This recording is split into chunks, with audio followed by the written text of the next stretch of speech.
There's a diagram you've probably seen before. 10 circles, 22 paths, a vertical axis descending from the highest point of reality down into the world you're standing in right now. You can find it in hundreds of books. You can find it on posters, on tattoos, on the covers of introductory courses that promise to change your life in a weekend. And if you look at the practice history of most people who own these books, the diagram stayed a diagram. They studied it, they memorized the names, they learned that Keter means crown, Shokma means wisdom, Bana means understanding. They learned the planetary correspondences, the colors, the divine names, the archangels, the paths, the worlds, and all of that matters. But the real question is this: did the Tree of Life become part of them, or did it remain something printed on a page? That's what we're talking about today. The Tree of Life is something you are meant to build. Welcome to Mage Space. The Kabbalistic tradition is not subtle about what the Tree of Life actually is. It's a map of consciousness. 10 spheres of awareness, 10 modes of divine manifestation, 10 levels through which force descends, forms, organizes, and finally appears in the world. But the Tree of Life does not exist only out there, somewhere in the cosmos.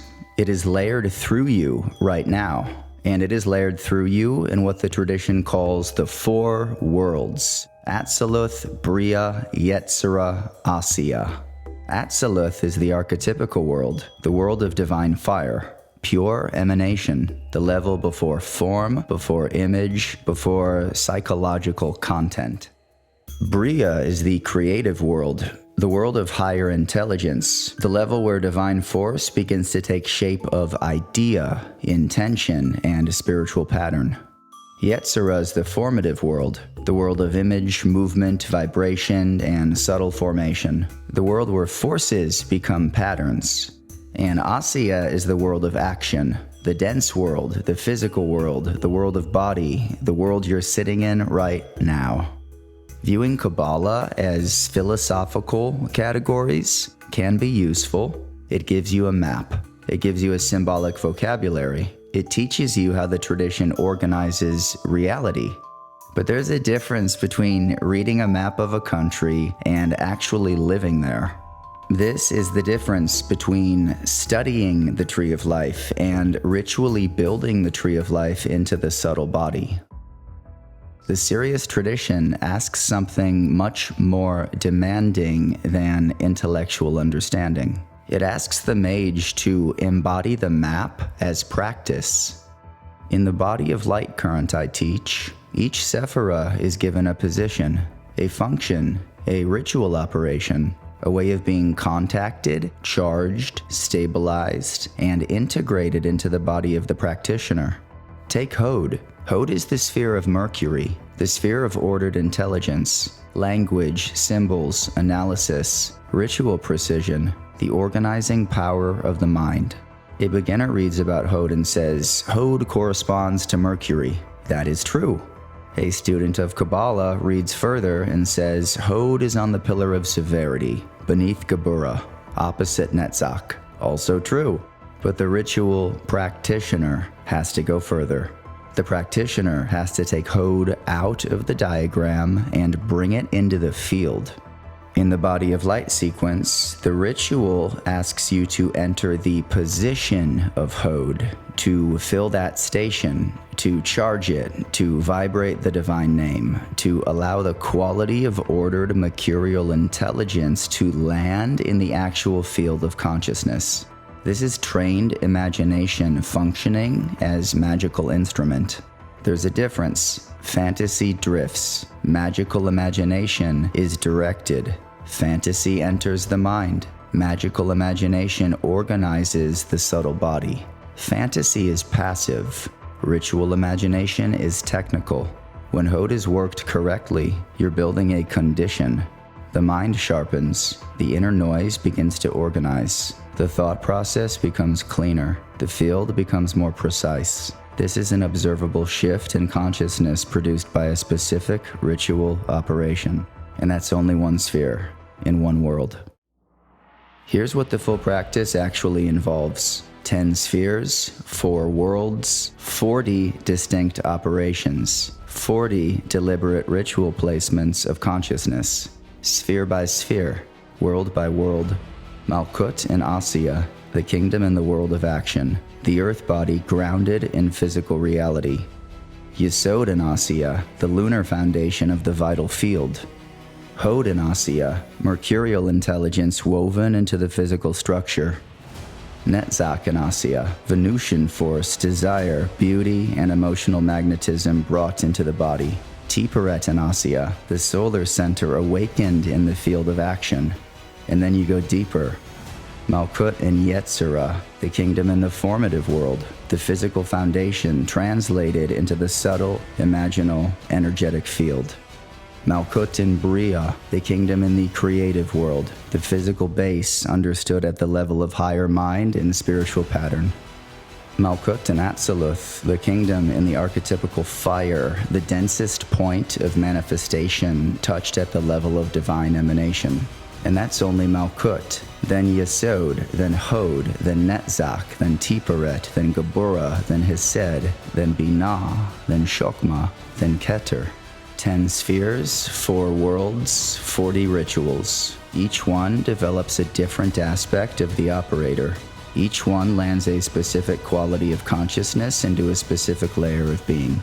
The Tree of Life stops being a chart. It becomes a living architecture. This is the part of Kabbalah that rarely makes it into introductory material, because it requires something most introductory material does not teach: ritual, precision, repetition as a technical practice. Why does this matter? Here's the honest version. The Tree of Life, studied intellectually, does something valuable. It gives you a map, a language, a symbolic grammar, a way to understand how reality is organized. But if it remains purely intellectual, it stays outside of you. It becomes information about a territory you have never entered. The fourfold body of light work does something different. It goes beyond studying the map and builds the territory inside you. Sphere by sphere, world by world, layer by layer, until the Tree of Life stops being something you know about and becomes something you are learning to become. This is what Qabbalah is ultimately for: the construction of an initiated operator. A person whose inner structure has been deliberately reorganized according to the architecture of the tradition.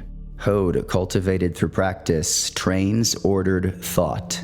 Netzach, cultivated through practice, deepens emotional force, beauty, devotion, desire, and aesthetic sensitivity. Yesod stabilizes the lunar foundation of imagination, dream, instinct, and subtle perception. Malkut grounds the whole system in the body and the world.